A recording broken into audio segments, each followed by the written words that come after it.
Ahí tenemos que estar ya. En eso es la rama gorda. Bueno, Miguel, en primer lugar, tener la cortesía de la gente que aún no conoce el Plan B, ¿qué nos destacaría sobre ello? Bueno, yo creo que hasta ahora lo que estamos viendo es el Plan A, ¿no? Estamos viendo el Plan A de esta Europa del capital y la guerra, que lo que nos está llevando es cada vez más recortes, cada vez más austeridad, más xenofobia, más racismo, más muerte, ¿no? Y yo creo que no solo el chantaje al que fue sometido el pueblo griego, ¿no? Que por eso se levantó un poco la idea de la consigna de es posible levantar un Plan B, sino también lo que estamos viendo ahora en la gestión de la crisis de los refugiados. Yo creo que nos está llevando a ver la necesidad de levantar una Europa diferente, de levantar un plan alternativo diferente, porque entendemos que el repliegue nacional, el repliegue también identitario que otras fuerzas, en este caso extrema derecha, plantean, no es la solución. Yo creo que gran parte de nuestros problemas a día de hoy se llaman Unión Europea, y yo creo que gran parte de la solución se llama construir una Europa diferente. Por eso, ante el plan A, construyamos un plan B. Muy buena respuesta. ¿Qué rescatarías de ese plan A? ¿Qué te parece que aún no está contaminado? ¿Qué te parece que aún es rescatable? Yo no sé si es rescatable algo casi desde el principio, ¿no? O sea, es difícil de decir. O sea, es un proyecto que nació castrado prácticamente desde sus inicios, ¿no? Incluso si nos retrotraemos antes de Maastricht, podemos ver que lo primero es una unión económica, ¿no? Nunca hubo... teóricamente, primero solo hubo padres fundadores, ¿no? Nunca hubo madres fundadoras, ¿no? Parece que salió de una costilla la Unión Europea, ¿no? Pero incluso dentro de los padres fundadores hay algunos que se les ha hecho más caso que a otros, ¿no? El propio Spinelli, que un antifascista, un comunista italiano que planteaba una Europa más federal, donde planteaba salidas políticas a lo que habían sido la Primera y la Segunda Guerra Mundial, ha sido más bien escondido, ¿no?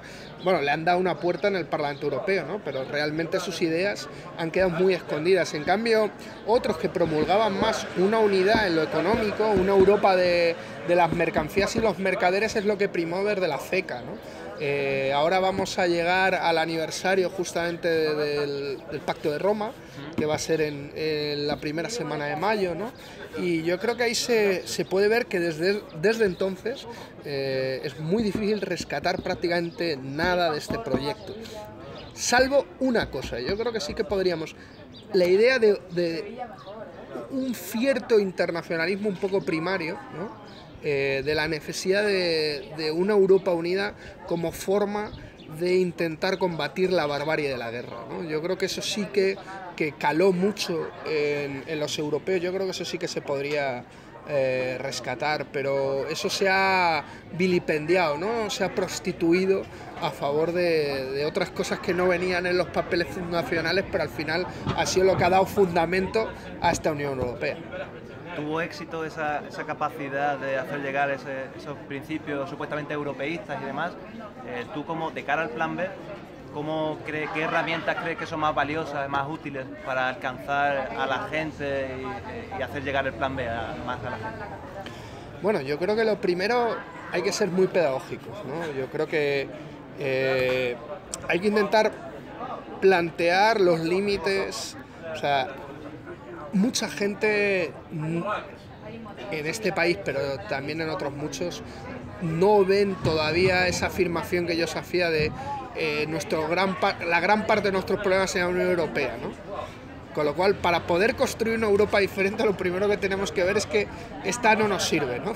Entonces yo creo que nos toca esa tarea un poco pedagógica de impugnación del proyecto europeo tal y como se está revelando ser, no tal y como nos contaron cuando salimos de una dictadura y nos decían que con esto entrábamos al progreso, la democracia, la luz. Entonces lo primero que hay que combatir es lo que la gente entiende por Unión Europea, ¿no? De hecho, si alguien nos pregunta, una persona joven, ahora paramos a alguien aquí, ¿no? Y le preguntamos, oye, ¿para ti qué es la Unión Europea? ¿No? Seguro que se toca el bolsillo y saca un euro, ¿no? Eso es lo primero.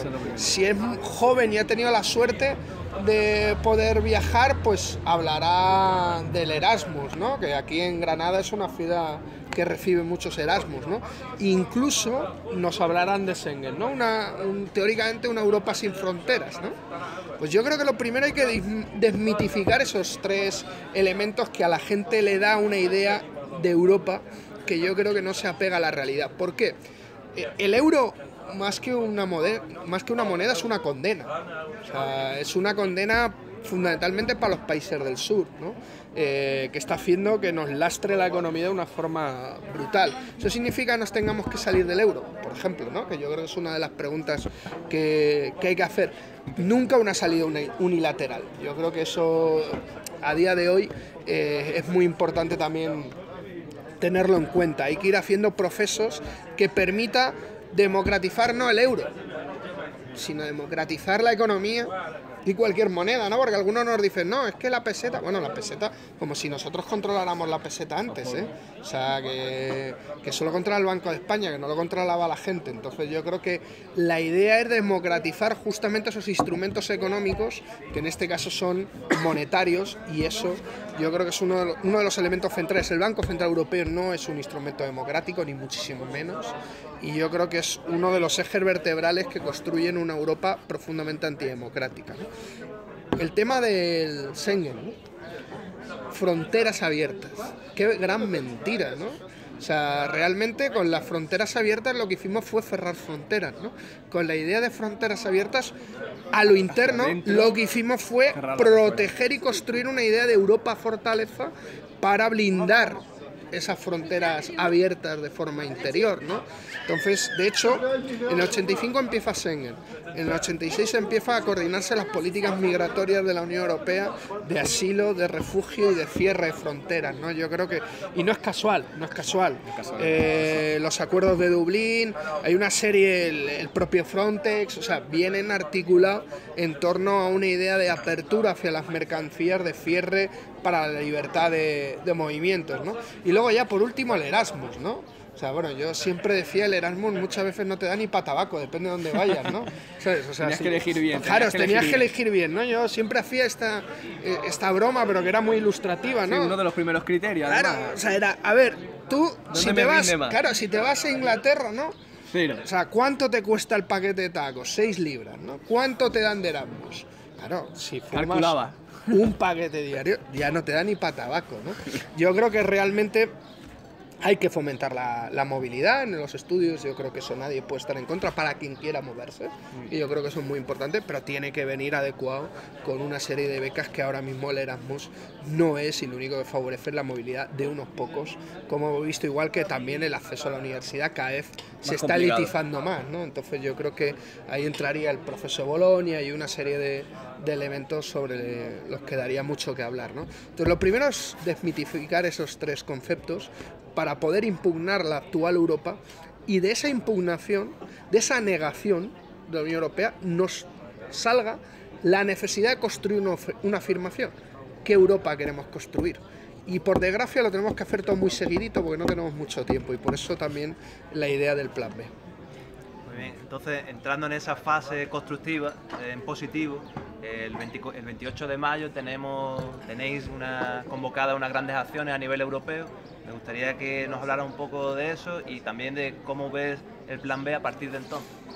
Bueno, yo creo lo primero, lo del 28 de mayo, hay que decir por qué se eligió ese día, ¿no? en la Asamblea de Madrid. La propuesta fue muy sencilla. Es porque yo creo que hay que jugar con los mitos, ¿no? También con los mitos de Europa. De hecho, la Unión Europea ha sabido construirse muy bien en torno a mitos para verdaderamente esconder lo que era, ¿no? Entonces, hay un mito fundacional que es curioso, ¿no? De la Unión Europea tal como lo conocemos, ¿no? Que es la caída del muro de Berlín, ¿no? Con la caída del muro de Berlín íbamos a construir un mundo sin muros, ¿no? 20 y pico años después no paramos de construir muros en Europa, ¿no? Y concertina. Incluso con pagar a otros para que construyan muros en sus países para que no entren a los nuestros, ¿no? Yo creo que el acuerdo Unión Europea-Turquía es un buen ejemplo de externalización de nuestros muros, ¿no? Entonces yo creo que nosotros también tenemos que construir un poco nuestra mitología, nuestros mitos, nuestros acervos comunes. Entonces, a mí hay un mito que yo creo que podría generar un consenso importante, que es la Comuna de París, ¿no? La Comuna de París como una primera experiencia democrática, liberadora, libertaria, por qué no decirlo también, y que da un ejemplo de la Europa que es posible y que nos gustaría a algunos poder construir una Europa plebeya de la gente de abajo, ¿no? Entonces el 28 es cuando se celebra el Día de la Comuna. Entonces poder rescatar esa fecha, que en Francia es conocida, pero que fuera de Francia es más desconocida, ¿no? Y nos permitía el poder plantear una idea en positivo de la Europa que queríamos construir. La intención no es sacar grandes movilizaciones, sino empezar a hacer actividades un día a nivel conjunto, colectivo, coordinado, común, que puede ir desde una manifestación a una concentración, a un pasacalles, a una charla, a una mesa informativa. Yo creo que va a ser muy diverso en muchos países de Europa. Ahora hay iniciativas de movimiento como Nuit de Vote en Francia, que yo creo que llaman la esperanza, cuando en Francia lo único que nos llegaba era el Frente Nacional. Ahora nos llega que la gente ocupa las plazas justamente contra una reforma laboral que fue la que aplicó el Partido Socialista, incluso menos lesiva que la que aplicó el Partido Popular, ¿no?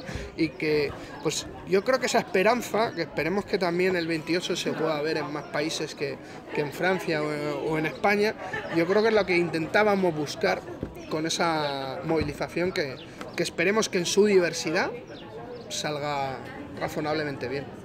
Es muy interesante el tema de los mitos.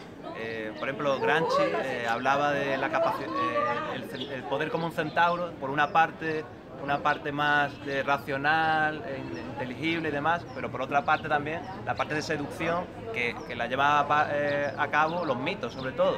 Entonces es un tema muy interesante y para poder hilarlo con el tema de los refugiados, que quería preguntarte, que también nos está saliendo ya poco a poco, tú nos has hecho una gran labor respecto al tema de los refugiados, informándonos y demás.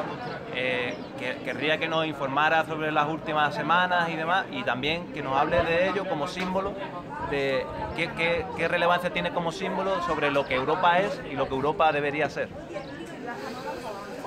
Bueno, yo creo que ahora mismo, con la crisis humanitaria que se está generando por la voluntad política que se genere, yo creo que eso es muy importante decir.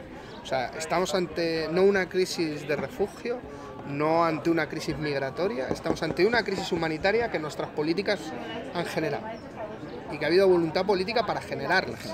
O sea, la incapacidad que han mostrado algunos estados es irreal, es una decisión política. La decisión política de dejar que la gente muera en el Mediterráneo y de convertir al Mediterráneo en la mayor fosa común del mundo, en vez de abrir un pasaje seguro, como la propia Unión Europea ya ha hecho en otras ocasiones. O sea, que no sería inventarse nada.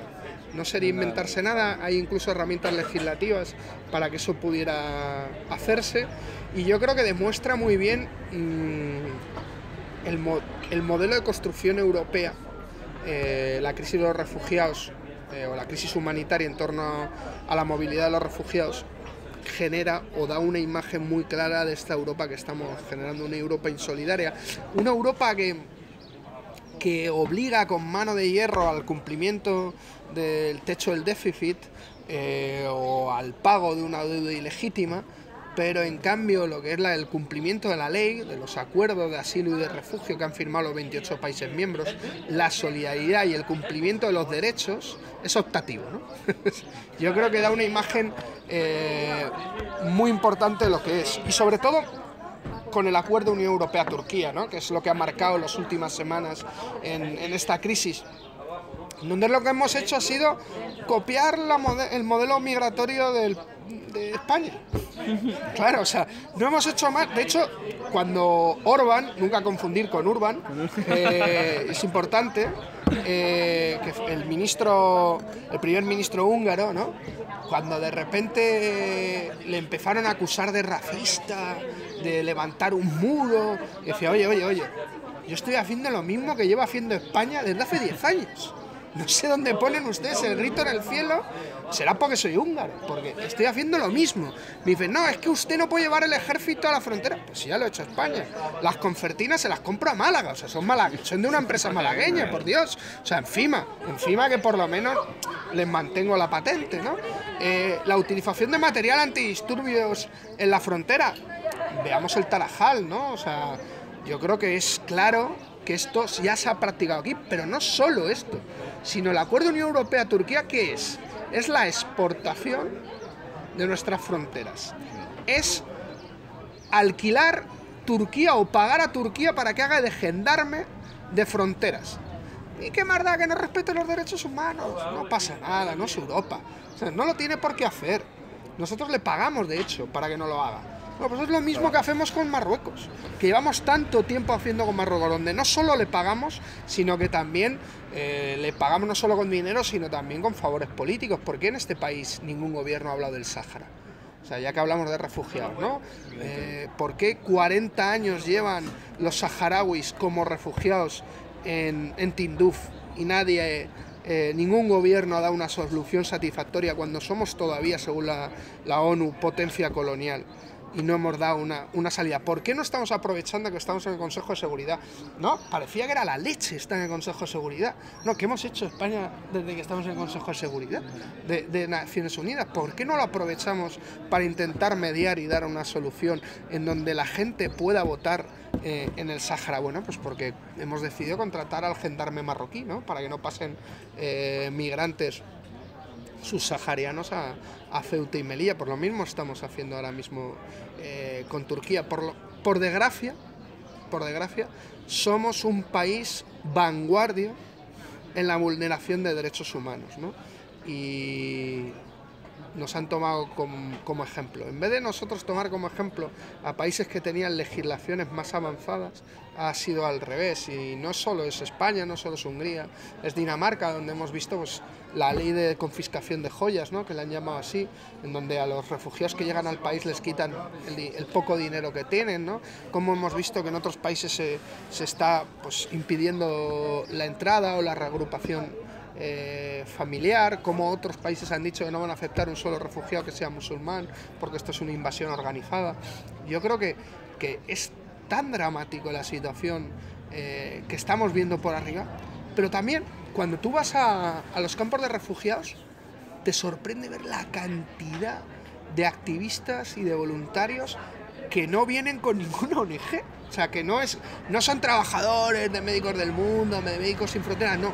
Son activistas que se han desplazado a las fronteras porque no podían seguir viendo las imágenes que veían de forma pasiva desde el televisor de su casa y se han ido a las fronteras, y son las que verdaderamente están levantando la crisis humanitaria ante la dejación de funciones de los estados, que es una dejación voluntaria, vuelvo a repetir, de funciones, ¿no? Entonces yo creo que mientras estamos viendo esa Europa tan racista por arriba, estamos viendo que por abajo hay gente que está dispuesta a disputar políticamente, porque no es una cuestión humanitaria, es una cuestión política. En ello estamos. Volviendo un poco al plan B, Miguel, ¿cuál sería la forma de encajar ese plan B sabiendo que el Parlamento en Europa estamos sometidos a los poderes económicos? O sea, es una enfrentación directa entre los poderes económicos y una posibilidad de un plan B para Europa. ¿Cuál sería el mecanismo para encajar ese proceso? Desde luego con el Parlamento Europeo, ¿no? Bueno. O sea, yo creo que de hecho en Europa hay hay un déficit democrático brutal en las propias instituciones europeas, pero es que incluso el Parlamento Europeo ya no es que esté controlado por el poder corporativo, por los lobbies, es que pesa menos que algunos lobbies en Bruselas, ¿no? Yo siempre lo cuento que yo tengo un pase, ¿no?, de parlamentario que en el Parlamento es la hostia. Y yo puedo pasar por sitios que no pueden pasar los trabajadores. Incluso puedo pasar sin que me registre nadie, ¿no? La famosa cámara cerrada, ¿no? No, incluso en la puerta, ¿eh? Hay pases para eurodiputados, pases para gente normal, ¿no? Y yo paso como un señor, ¿no? Puedo pasar como un señor. Suelo pasar con los trabajadores, menos cuando meto cosas al Parlamento, que es mejor pasar por otro sitio, ¿no? O sea, que depende, pues alguna pancarta, alguna cosa. Es curioso que la seguridad no te puede registrar aunque te vea con ella y te tiene que dejar pasar, ¿no? Hemos metido alguna pancarta del TTIP así bastante interesante de esta fórmula, ¿no? Pero normalmente paso con mis compañeros de trabajo, ¿no? Entonces, mientras que eso es fácil en el Parlamento Europeo, y cualquier lobista también puede pasar fácilmente al Parlamento Europeo, yo a la Comisión Europea no puedo. La Comisión Europea, con mi badge, con mi pase de europarlamentario, no puedo. Tengo que pedir permiso a la Comisión Europea, y entonces me tienen que mandar un pase. Los lobistas pueden. O sea, los lobistas en Bruselas pueden pasar a sitios donde yo no puedo pasar. Y son instituciones de la Unión Europea. O sea, no estoy diciendo un banco privado, no. Instituciones de la Unión Europea, ¿no? Ahí se demuestra que quién manda, ¿no? Cuando en la entrada de honor del Parlamento en Bruselas, lo primero que ves es un arbolito así muy mono, ¿no? Y vas a la placa que hay debajo y ves que es el árbol de los lobbies, ¿no?, que plantaron los lobbies, y eso es lo que preside la entrada del Parlamento Europeo. Pues sabes quién manda ahí, ¿no? Entonces yo creo que el Parlamento Europeo es un magnífico espacio de denuncia, es un magnífico espacio para poder trabajar, coordinar y incluso sacar las vergüenzas, porque a veces llegamos a sacar las vergüenzas del conjunto de las instituciones europeas, o incluso, por desgracia, que tiene un rollo un poco neocolonial, ¿no?, para hacer presión política internacional con violación de derechos humanos en terceros países, ¿no? En el tema de Honduras, con el asesinato de Berta Cáceres, el trabajo que hemos hecho dentro del Parlamento Europeo ha permitido que el gobierno de Honduras tenga que mover ficha para hacer una investigación independiente, bueno, una serie de elementos importantes. O sea, que sirve para eso, pero no sirve para poder, en cierta medida, poder plantear una alternativa a las instituciones tal como las conocemos. Por eso siempre hemos dicho que un pie en el Parlamento es necesario, pero 1000 fuera en las calles, ¿no? Yo creo que eso es significativo. Hay un ejemplo paradigmático que yo pongo. Ahí hay una cosa que se llama la Gran Coalición, que seguramente es lo que nos quieren poner aquí, ¿no? De hecho, Ciudadanos, PP y PSOE votan el 84% de las cosas de seguida en el Parlamento Europeo, los tres, ¿eh? Luego aquí tienen muchas diferencias, ahí el 84%, ¿no? Y hay una cosa que votan especialmente unidos que se llama el TTIP, Tratado de Libre Comercio Transatlántico entre la Unión Europea y Estados Unidos. Y ahí no hay fisuras. Bueno, no hay fisuras, depende. Pues justamente el año pasado, con unas movilizaciones fuertes en diferentes países, en Alemania, en Francia, con cierto aumento de la presión social, ¿no?, los diputados socialistas empezaron a temblarles las piernas. Y de hecho, el presidente del Parlamento, que es socialista, con los votos del Partido Popular, evidentemente, tuvo que retrasar la votación, porque tenían miedo de que las perdieran. Pero no tenían miedo que las perdieran por los 51 y los 53 diputados que tienen los verdes y nuestro grupo, el grupo de la Izquierda Unitaria Europea, que somos los que nos enfrentamos de forma más radical a la aprobación del TTIP, sino porque en sus propias filas se resquebrajaban. Se resquebrajaban no solo porque hiciéramos muy buena política institucional, que puede ser que la hagamos, sino porque había mucha gente en las calles presionándoles. Entonces yo creo que esa es la única forma de que podamos construir un plan B. O sea, con 1000 pies en las calles, yo creo que es la única forma de construir una Europa diferente. Y nosotros desde el Parlamento pues aportaremos nuestro granito de arena, intentaremos trabajar para que eso sea posible y sobre todo para fomentar que lo de la calle tenga una caja de resonancia. Miguel, para ir concluyendo, nos quedan poquitas preguntas. Nuestro próximo programa versa sobre la igualdad de género. ¿Cuál piensas que sería, en un hipotético gobierno del cambio, una ley sobre esta temática, la primera ley que se pondría en marcha? Bueno, yo creo que desde Podemos lo hemos dicho, ¿no? Una ley contra la violencia, ¿no? Yo creo que la violencia, es que yo no la llamaría de género, yo creo que son violencias patriarcales, son violencias machistas, ¿no? Yo creo que es fundamental abordarlos de una forma estructural, ¿no? Holística, no solo como una cuestión punitiva, sino como una cuestión también educativa, como una cuestión de igualdad de trato, que yo creo que es un elemento central, no solo en el trabajo, sino también en las propias instituciones. O sea, yo creo que tiene que ser, para poder acabar verdaderamente con la violencia machista, hay que enfrentar de cara al machismo. Y yo creo que eso es muy complicado. Es complicado, pero es urgente hacerlo. Si no, vamos a seguir teniendo más muertes, más violencia estructural. Yo creo que es un elemento que cualquier gobierno que se plantee transformar algo lo tiene que enfrentar. ¿Vas tú?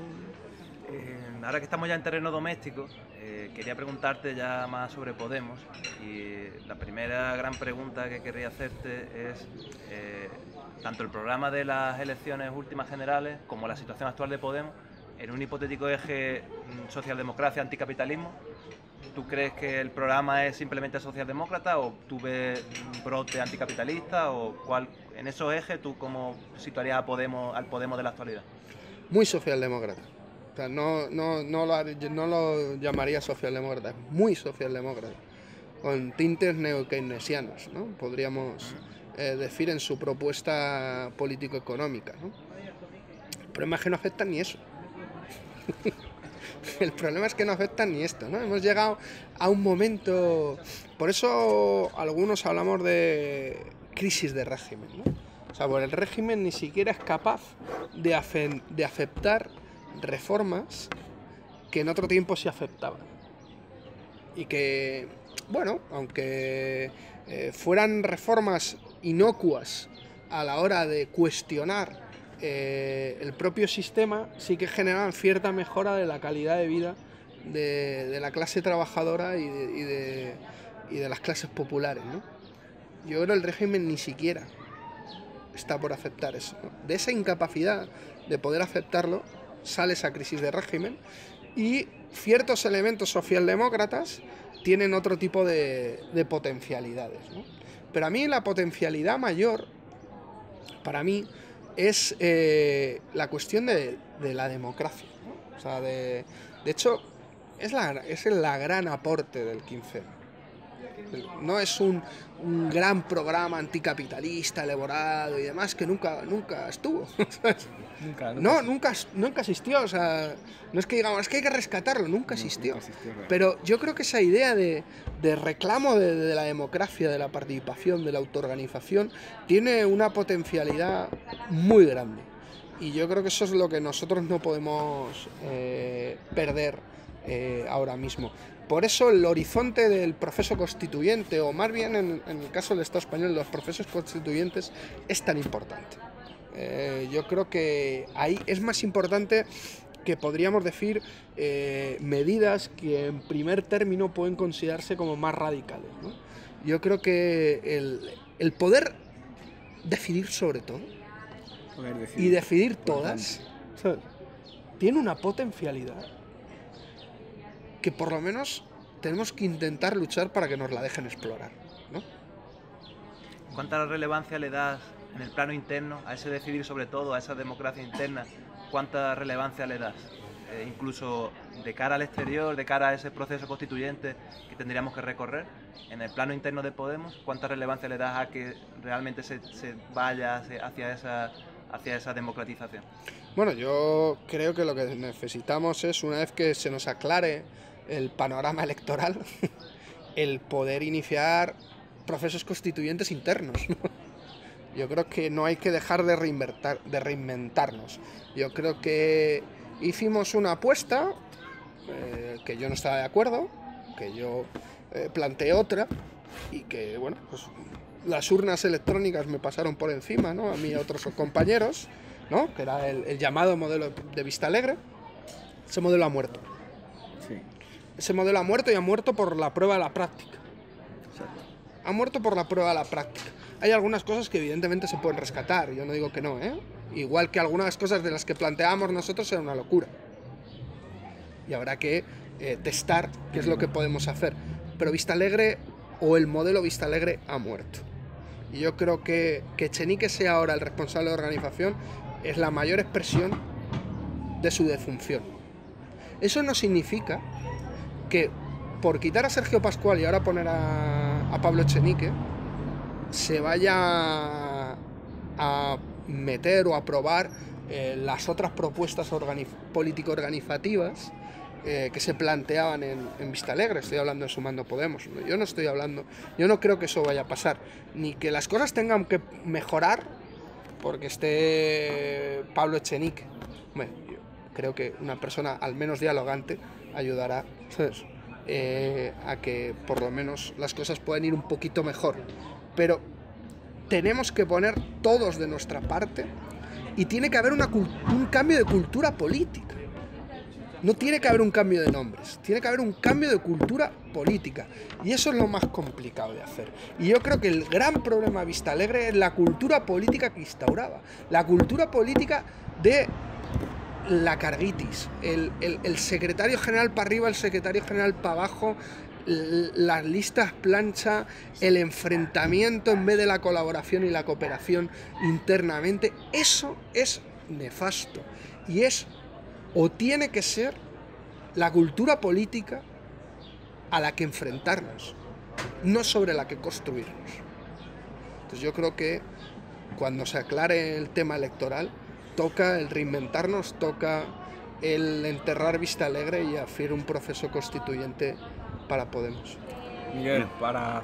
Bueno, ya para acabar, Miguel, tú que llevas ya unos años allí en Europa, sabemos lo que ha pasado en los últimos días aquí en la provincia de Granada, más concreto en la capital, otro nuevo caso de corrupción, por desgracia, en nuestro país.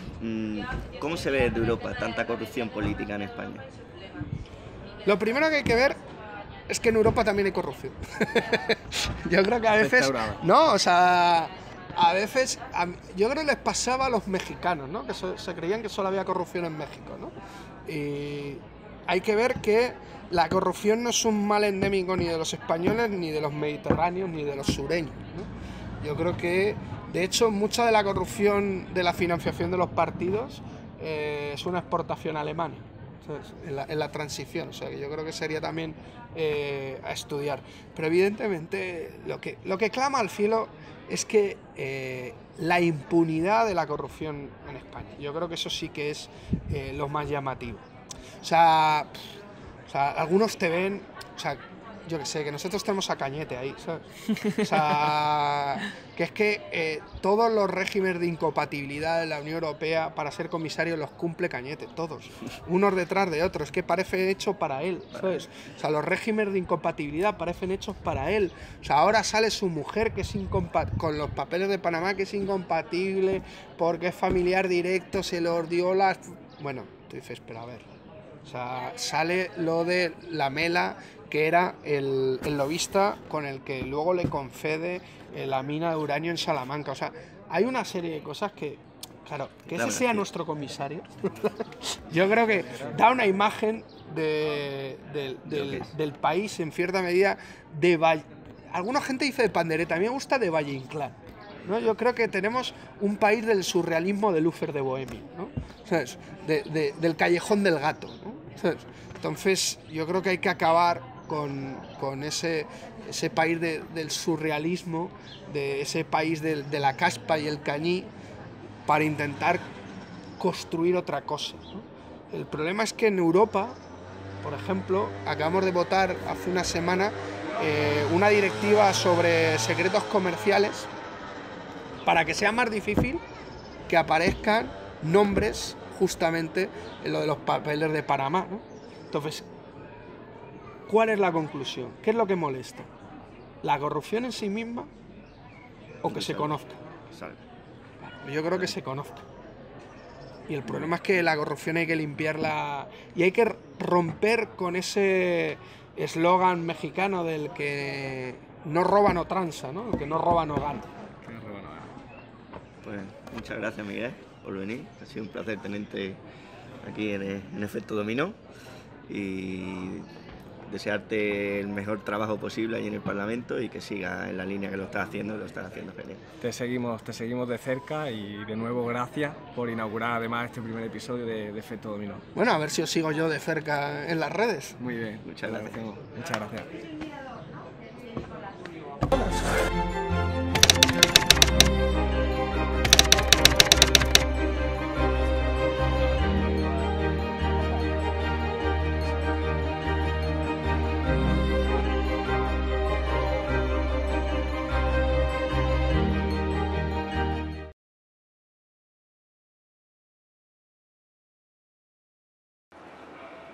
Hoy iniciamos nuestra andadura en Efecto Dominó con un primer episodio con el invitado Miguel Urbán, fundador de Podemos y europarlamentario de la misma formación, en una estupenda localización aquí en el Mirador de San Nicolás y más concretamente en la casa de Enrique Molente. No, la casa de Enrique Molente, no, esta es... Sí, la casa de Enrique Molente, estaba bien. Sí, me cago. Hoy iniciamos nuestra andadura en Efecto Dominó, con un primer episodio acompañados de... Hoy iniciamos nuestro primer capítulo de Efecto Dominó con el europarlamentario... Se llamaba Johnny, vente. Venga, los tres, eso. Venga, Johnny, tírale, quítate la mochila así, por Dios. Las gafas. Cada uno... ¿Creéis que mira cómo te tenemos? No pasa nada, yo aguanto todo.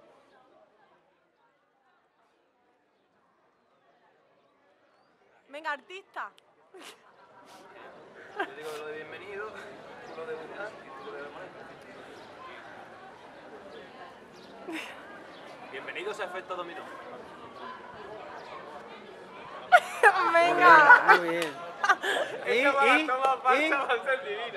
pasa? Me encanta, pero no te quites, Johnny. Algo más, mira, escúchame. Ya me digo, lo voy a decir de este.